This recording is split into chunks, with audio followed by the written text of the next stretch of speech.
السلام علیکم دوستوں، فلسطین اسرائیل تنازع پہ یہ میری دوسری ویڈیو ہے۔ یوٹیوب نے میری پہلی ویڈیو فلسطین کے حق میں ہونے کی وجہ سے ڈیلیٹ کر دی ہے، کیونکہ آپ جانتے ہیں کہ یوٹیوب، فیس بک، انسٹا اور ٹویٹر یہ سب یہودیوں کی پیداوار ہے، تو وہ کیسے کوئی حق کی بات اوپنلی اس پلیٹ فارم پہ رہنے دیتے۔ اینیویز آئیں شروع کرتے ہیں آج کی ویڈیو۔ دوستوں، اسرائیل فلسطین جنگ کو تقریباً 3 ہفتے گزر چکے ہیں۔ ایک اندازے کے مطابق تقریباً 8,000 سویلین فلسطینیوں کو شہید کیا جا چکا ہے، جن میں سے تقریباً 4,000 کے قریب بچے تھے۔ دوستوں، بتایا جا رہا ہے کہ 15,000 سے زائد لوگ زخمی ہیں، جبکہ اصل فگر ابھی تک کسی کو معلوم نہیں کہ کتنا نقصان ہوا ہے۔ دوستوں، موجودہ صورتحال میں غزہ کے اندر پانی، بجلی، گیس، انٹرنیٹ سب کچھ بند ہے۔ ایک حساب سے فلسطینی لوگ ایک ایسی جیل کے اندر بند ہیں جہاں پہ ان کو قید کے ساتھ ساتھ ٹارچر بھی کیا جا رہا ہے۔ سویلینز کے گھروں کے علاوہ ہاسپٹل، اسکول اور مدرسوں پہ بھی بم گڑائے جا رہے ہیں۔ اور دوستوں، تاریخ کے اندر انسانیت کی بدترین تذلیل اس سے پہلے نہیں دیکھی گئی کہ دوران جنگ ہسپتالوں اور بچوں پہ بھی رحم نہ کیا جائے۔ دوسری طرف اسرائیلی وزیر اعظم نیتن یاہو فلسطین دشمنی کے اندر مکمل طور پر پاگل ہو چکا ہے۔ وہ فلسطین ریاست کا وجود مکمل طور پر دنیا سے مٹانا چاہتا ہے۔ ایسا کیوں ہے کہ وہ فلسطین کو دنیا سے مٹانا چاہتا ہے؟ اس کا تو آپ سب کو علم ہوگا، کیونکہ اسرائیل کی تیسری بار ہیکل سلیمانی یعنی تھرڈ ٹیمپل بنانے کی تیاری مکمل ہو چکی ہے اور وہ اسے بنانے جا رہا ہے، لیکن وہ چاہتا ہے کہ وہ جلد سے جلد مسلمانوں کا وجود فلسطین سے ختم کر دے، تاکہ فلسطین کو ایک مکمل اسرائیلی ریاست بنا کر عالمی جنگ کی تیاریاں شروع کریں۔ اور وہ موقع اب اس کو مل چکا ہے کہ تھرڈ ٹیمپل کی تیاری سے پہلے وہ مسجد اقصی اور یروشلم پر دونوں پر قبضہ کر چکا ہے، جو کہ یونائٹڈ نیشن کی قرارداد کی بھی خلاف ورزی ہے، جس کے مطابق یہ شہر اور مسجد اقصی دونوں میں سے کسی کے کنٹرول میں نہیں ہوگا۔ اس کے علاوہ 2000 سال بعد ایک لال گائے کو بھی قربانی کے لیے تیار کیا جا رہا ہے، جسے ہیکل سلیمانی کی تعمیر سے پہلے قربان کیا جائے گا۔ اور یہودی اس بات کو اچھے طریقے سے جانتے ہیں کہ اس کے بعد ایک بہت بڑی عالمی جنگ سٹارٹ ہوگی، جسے جنگ ہرمدون یا پھر یہ اپنی زبان کے اندر عالم گڑن کہتے ہیں۔ اور اس کے بعد ان کا مسیح یعنی دجال دنیا میں آ کر اس یہودی حکومت کے دارالحکومت اسرائیل سے پوری دنیا پر کنٹرول کرے گا، اور اسرائیل اسی کے آنے کی مکمل تیاریاں کر چکا ہے۔ لیکن امریکہ اور ویسٹرن ملکوں کی سپورٹ سے حماس کے حملے کے بعد سیلف ڈیفenس یعنی اپنی حفاظت کا جو انہوں نے ڈھونگ رچایا ہے وہ کامیاب ہوتا نظر نہیں آ رہا، کیونکہ خود ویسٹرن ملکوں کے اندر جگہ جگہ پر پوری دنیا میں لوگ اس ظلم کے خلاف آواز اٹھا رہے ہیں۔ ان ویسٹرن ملکوں کے حکمران بے شک اسرائیل کا ساتھ دیں، لیکن اس کی عوام جو ہے وہ فلسطین کا ساتھ دے رہی ہے۔ ایسا نظارہ تاریخ میں پہلے کبھی نہیں دیکھا گیا کہ ویسٹرن ملک کے لوگ بھی اکٹھے ہو کر اسرائیل کے خلاف آواز اٹھا رہے ہیں۔ اب یہاں پہ میں آپ کو ایک بات کلیئر کرتا چلوں کہ یہودیوں کے اندر بھی آئیڈیالوجی کے حساب سے 2 فرقے موجود ہیں، جن میں سے ایک تو یہودی زائونسٹ، جو کہ ایک الگ اسرائیل کی ریاست کو بنانا اپنا حق سمجھتے ہیں، اور وہ اس کے لیے کسی بھی حد تک جاننے کے لیے تیار ہیں۔ مزے کی بات، یہ لوگ اصل یہودی ہیں ہی نہیں، بس اتنا جان لیں کہ یہ خضر نامی ترکش بادشاہ کی نسل میں سے ہیں، جنہوں نے بت پرستی سے یہودیت کو قبول کیا۔ حالانکہ یہودیت کوئی ایسا مذہب نہیں ہے جسے قبول کیا جائے، یہ بس ایک نسل ہے جو کہ بنی اسرائیل یا حضرت یعقوب علیہ السلام کے بیٹے سے شروع ہوئی۔ یہودی اور بنی اسرائیل قوم سے وہی شخص ہو سکتا ہے جو اس نسل میں پیدا ہو، جبکہ اصل یہودی قوم وہ ہے جو بنی اسرائیل یعنی حضرت یعقوب علیہ السلام کی اولاد ہیں۔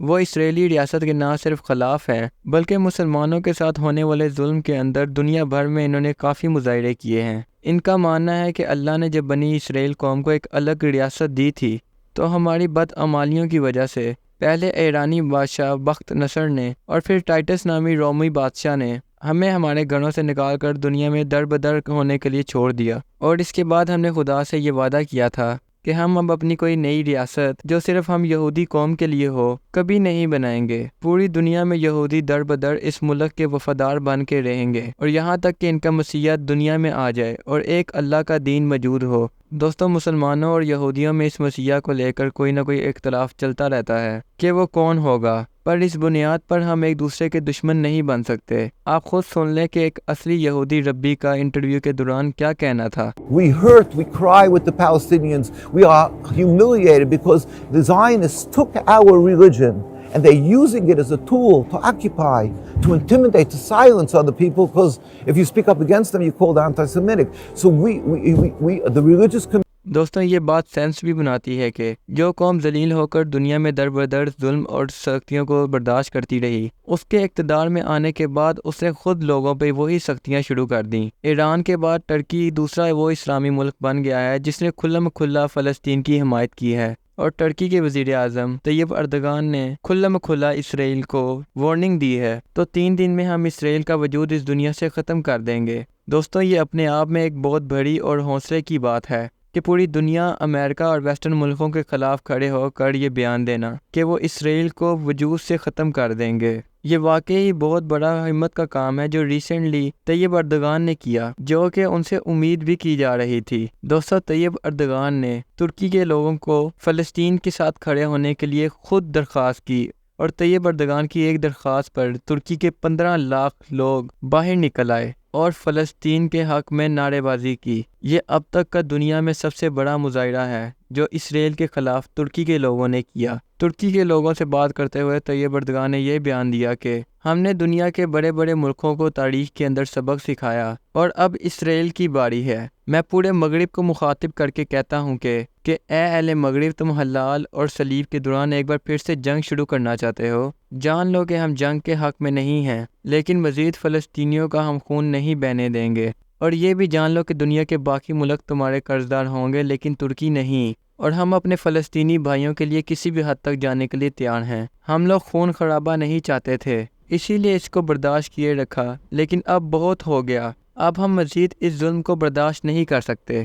ہم مسلمانوں کا یہ اصول ہے کہ ہم ایک رات میں تمہاری گردنوں تک پہنچ جائیں گے۔ نیتن یاہو، ہم تمہیں جنگی مجرم قرار دیتے ہیں اور پوری دنیا سے بھی قرار کروائیں گے۔ مزید ان کا کہنا تھا کہ اسرائیل جس طرح اس ظلم میں شریک ہے، اسی طرح امریکہ بھی فلسطینیوں کے قتل کے اندر برابر کا شریک ہے، کیونکہ اگر امریکہ کی مدد نہ ہو تو اسرائیل صرف 3 دن کے اندر ختم ہو جائے گا۔ آپ اندازہ کریں کہ ایک صدر کا غصے میں یہ اتنا بڑا بیان دنیا کو عالمی جنگ کی طرف لے کے جا سکتا ہے۔ اس تقریر کے بعد اسرائیل نے اپنا سفیر ترکیہ سے واپس بلا لیا اور ترکی سے تمام سفارتی تعلقات ختم کر دیے ہیں، جو کہ ظاہر کرتا ہے کہ دونوں کے درمیان حالات اب دشمنی کی طرف جا رہے ہیں۔ پر اسرائیل اور امریکہ چاہ کر بھی ترکیہ پر حملہ نہیں کر سکتے، کیونکہ ترکی یونائٹڈ نیشن کا حصہ ہے۔ کیونکہ کسی بھی ملک پر حملہ کرنے کے لیے ایک میجورٹی کے اندر یونائٹڈ نیشن کے ممبرز کی ووٹنگ نہ ہو، تب تک یونائٹڈ نیشن کا ممبر کوئی بھی ملک کسی ملک پر حملہ نہیں کر سکتا۔ فلسطینی مظلوم مسلمانوں کے لیے یہ بارش کا دوسرا قطرہ ہے،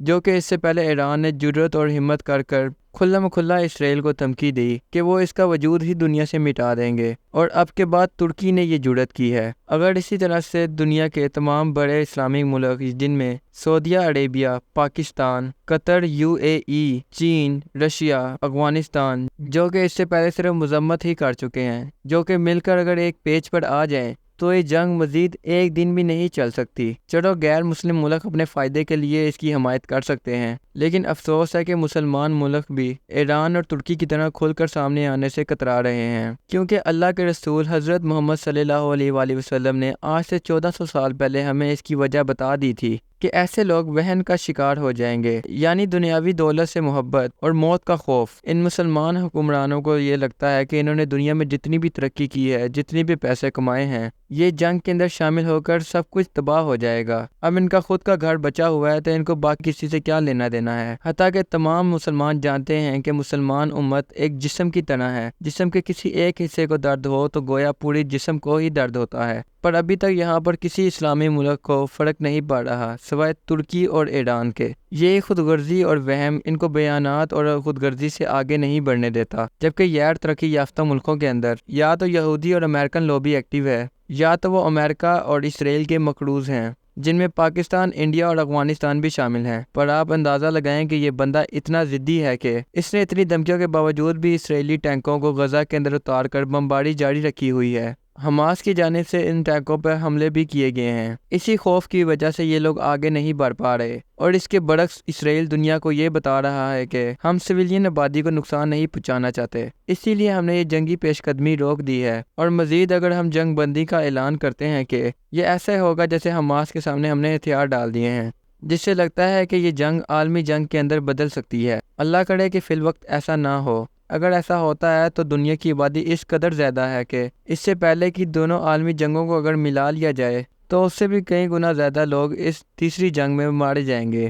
آج ان ملکوں کے پاس اتنے نیوکلیئر ویپن موجود ہیں کہ یہ دنیا کو 3 مرتبہ پوری طرح تباہ کر سکتے ہیں۔ یہ بالکل وہی پیشن گوئی ہے جو حضرت محمد صلی اللہ علیہ وآلہ وسلم نے جنگ ہرمدون کے بارے میں کی تھی کہ اگر کسی شخص کے 1000 بیٹے ہوں گے تو 999 اس جنگ میں شہید ہوں گے اور کوئی ایک ہی زندہ رہے گا۔ اللہ کرے کہ یہ نوبت آنے سے پہلے یہ جنگ بند ہو جائے اور برابری کی بنیاد پر یہ جنگ لڑی جائے، کیونکہ جنگ ایک حق ہے، نہ کہ ایک طرف ٹینک ہوں اور دوسری طرف مسلمان ہاتھ میں پتھر لیے کھڑے ہوں۔ اللہ تعالیٰ ایران اور ترکی کی مدد فرمائے اور مسلمانوں کا سر فخر سے بلند کر دے، اور تمام دوسرے اسلامک ملکوں کو اللہ تعالیٰ ہدایت دے کہ وہ فلسطین کے حق میں کھڑے ہوں اور اسرائیل کا وجود اس دنیا سے ختم کر دیں۔ آنے والے حالات کیسے ہوں گے یہ تو اللہ ہی جانتا ہے، لیکن یہ بات حقیقت ہے کہ امام مہدی علیہ السلام کے ظہور کی تمام نشانیاں پوری ہو چکی ہیں، جو کہ ہمیں حدیث مبارکہ سے پتہ لگتا ہے کہ امام مہدی علیہ السلام اپنی فوج کے ساتھ مل کر یروشلم یعنی بیت المقدس کو فتح کروائیں گے، یعنی مسجد اقصیٰ کو فتح کروائیں گے، جو کہ اس وقت یہودیوں کے کنٹرول میں ہے۔ امام مہدی علیہ السلام اور ان کی فوج کے ٹاپک کے اوپر انشاءاللہ تعالیٰ اگلی ویڈیو میں بات کریں گے۔ میری دعا ہے کہ اللہ تعالیٰ ہمارے فلسطینی بھائیوں کی غیبی طور پر مدد فرمائے اور تمام شہیدوں کو جنت کے اندر اعلیٰ مقام عطا فرمائے، جو کہ ان مظلوم شہیدوں کا حق ہے۔ اللہ تعالیٰ ہمیں سمجھنے کی اور نیک عمل کرنے کی توفیق عطا فرمائے، آمین۔